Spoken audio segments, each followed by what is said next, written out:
What's going on, baseball fans? How are we doing? So MLB.com has come up with trades for each of the first place teams. Let's go talk about it. Okay, so here we go. Trade ideas for each first place team. So we have a different writer for each of the first place teams. And the first one we have is in the AL East. Anthony Rizzo returns to the Red Sox. In this trade, the Red Sox would get first baseman Anthony Rizzo and reliever Ryan Tepera. And going back to the Cubs would be outfielder Francie Cordero, prospect Brayan Bello, the number 18 prospect as of right now, and another prospect as well, Durbin Feltman. So let's go take a look at this trade. As of right now, this trade doesn't really match up according to baseball trade values. The values are very far apart.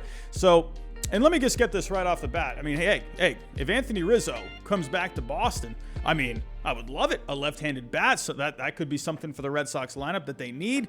Bobby Dahlback has shown glimpses of being a very productive first baseman, but for the most part, hasn't really been able to get it going consistently. And for the Red Sox, another reliever would not hurt for that bullpen. But I just don't see this trade getting done. If we take a look, I mean, you got, a Brayan Bello in here, number 18 prospect. There is Francie Cordero in this trade, but as of right now, there's not really much value for a Francie Cordero. He is playing better down in AAA, but Francie Cordero, he's had the injury history. He hasn't really been able to get anything going in the major leagues this year.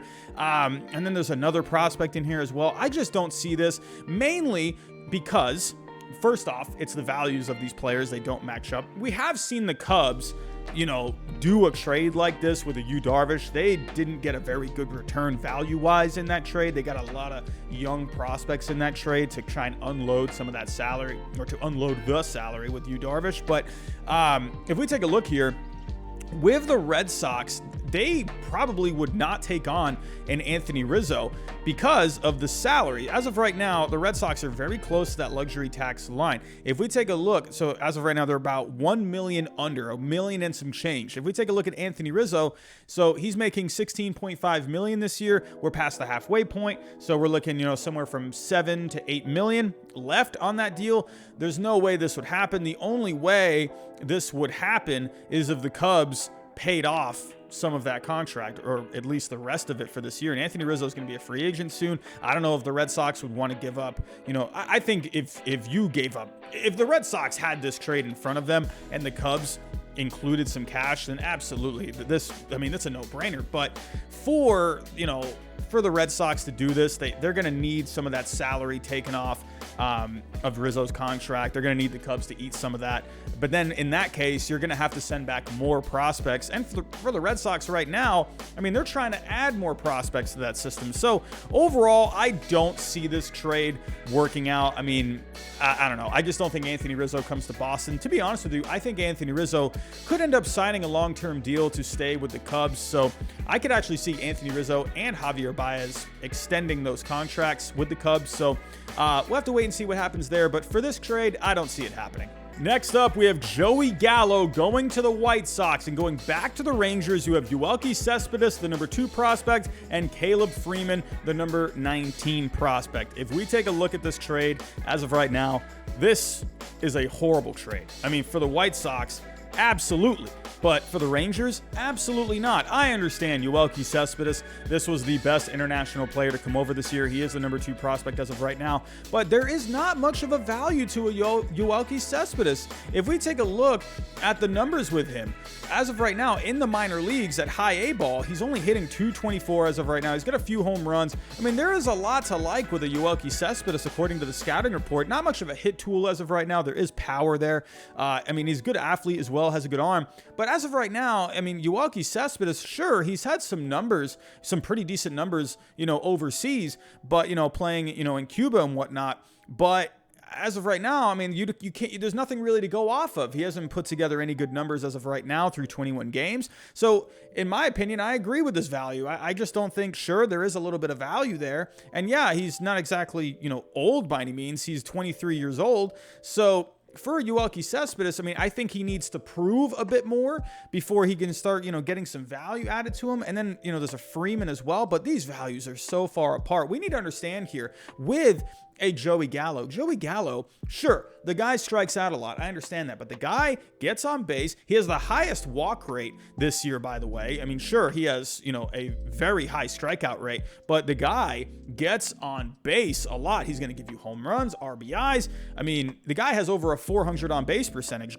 Joey Gallo, and he has another year of control on that contract. So Joey Gallo is going to have a good value. A lot of people think, well, this is a guy, he's just a strikeout or home run guy. Well, no, not really. He gets on base a lot too, and he's pretty good on the bases. So, hey, for the White Sox, this would be huge. They need some power in that lineup, but this is not going to get it done. So for this trade, I'm going to give it a thumbs down. Next up, we have a trade in the AL West with the Astros and the Angels. That's already off to a weird start, but going back to the Astros, you have Raisel Iglesias, and going to the Angels, you have number 8 prospect Tyler Ivey and number 12 prospect Peter Solomon. If we take a look, the values do match up here, but I don't see this happening.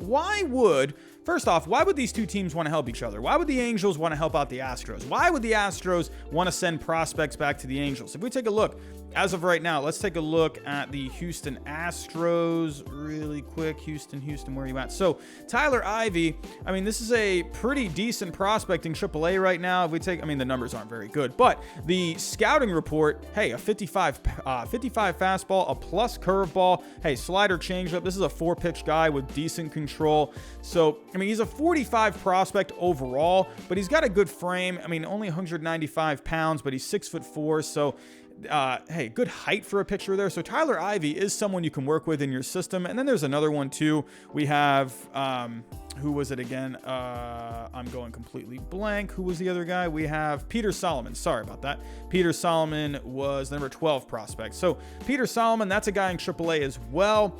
6'4", 211 pounds, a plus fastball, 55 curveball, 55 slider, 50 changeups. That's a 4-pitch guy as well.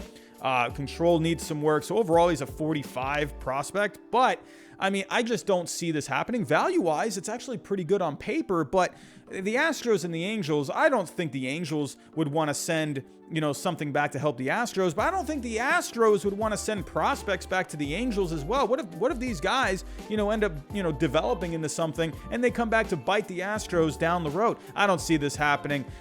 It's a good trade on paper, but nah, I don't see it. Next up, let's move to the National League East. Josh Donaldson going to the Mets with a Kenta Maeda. And going back to the Twins, you have third base prospect Mark Vientos. He's number 8 in the system. Right-hander Riley Gilliam, the number 16 prospect, and the number 21 prospect Tyler McGill. If we take a look at the trade, as of right now, this is far apart. You're going to need to throw some cash in here. The big reason is because Josh Donaldson has a negative value. And here is why. Josh Donaldson, as of right now, if we actually go take a look, let me pull up Josh Donaldson on Fangraphs here. So Josh Donaldson, he is getting paid $23 million as of right now. If we take a look at his value overall on Fangraphs, his value comes out to... here we go.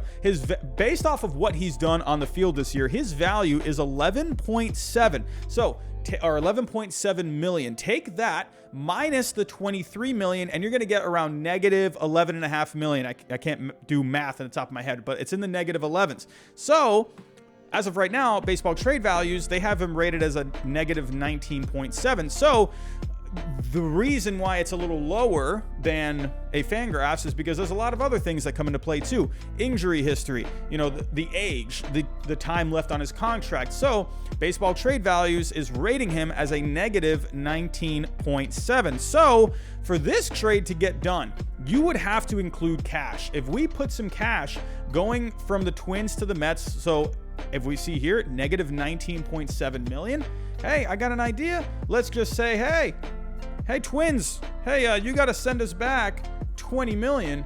And then if we take a look at this trade, well, look at that. That is as pretty even as it comes. So maybe if the Twins pay off some of that contract with Josh Donaldson, this is actually looking pretty decent if you ask me. And I think, hey, a Kenta Maeda in there as well. That could be good for a rotation. Has some injury question marks. You know, Noah Syndergaard, Carlos Carrasco, where are they at? Kenta Maeda, sure, he's not having the best season. He's not having that season that he had last year. But, hey, that would be another arm. That could be some depth for them. Definitely for the stretch run, which would really help in a tight NL East. But overall, without cash, I don't see this happening unless the Twins throw in another prospect in there. So you're going to have to make up the value of that negative value of Josh Donaldson. Without cash, without a prospect, I don't see this getting done. But with this, I could definitely see this getting done. Next up, moving to the NL Central, the Brewers trade for Eduardo Escobar. Going back to the Diamondbacks would be catcher Peyton Henry, the number 19 prospect, and the number 27 prospect, David Hamilton. And you know what? I like this trade. This is actually a trade that I think makes some sense. If we take a look, the values match up for the Diamondbacks. They always love to add catchers to that system. And hey, for this trade for the Brewers, I think this is actually going to be pretty good. This is a guy that can move around. He's going to give you some pop with that bat. Eduardo Escobar, I think, could be a good fit for the Milwaukee Brewers. Like I said, he can move around. So, and for the Diamondbacks, they're getting a couple of prospects. They're getting a little more value back in this case. So, I like this trade a lot. So we had Sarah Langs come up with this trade. Sarah Langs, good on you, my friend. But hey, I like it a lot.